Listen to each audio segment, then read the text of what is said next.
Përshëndetje, sekuestrimi i pasurive të antarëve të organizatës kriminale të Akshit tregoi pasurinë marramundse që këta drejtorë të niveleve të dyta kanë arritur duke vjedhur nga taksat e shqiptarëve dhe nga prona publike.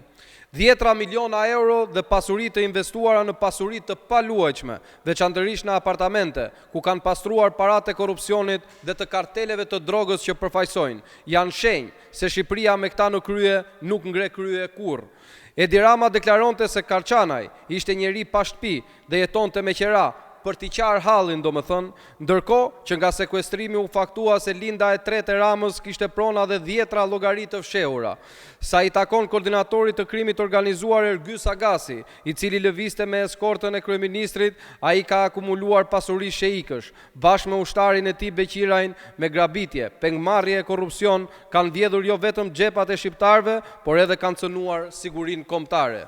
Kjo organizat kriminale, një institucion për të cilin Edi Rama ishte krenar dhe këta eksponent të krimit në qeveri për të cilët a i mburrej, kanë kërcënuar njerëz dhe kanë marrë peng biznesmen, si në rastin e Geron Meçës, të cilin e detyruan të tërheqë ankimimet për prokurorimet e marra nga Baxhanaku i Edi Ramës e të tjerë. Të gjithë duhet të mbajnë përgjegjësi.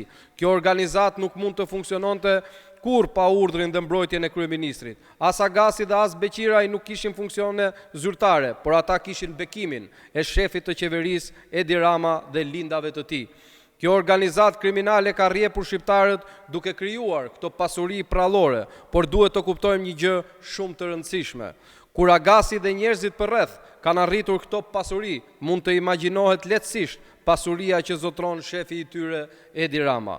Partia Demokratike garanton se me ligjin antimafia, me ne në qeveri, këto pasuri do t'u kthehen shtetit, qytetarëve në investime publike, në arsim dhe në rrugë. Nuk duhet të lejojmë që organizata kriminale si Akshi, me në krye Edi Ramën, të vazhdojë të grabisë, të pasurohet dhe të mos ndoshkohet. Ndaj ne as mund të heshtim, as mund të ndalojmë, as mund të falim e as mund të harrojmë. Protesta është vetmja formë që e qafet të keqen dhe hajdutët dhe e kthen Shqipërinë në një vend normal. Të gjithë në protestë, të gjithë kundër korrupsionit, të gjithë kundër hajdutëve, të gjithë kundër narkoshtetit të Edi Ramës. Faleminderit.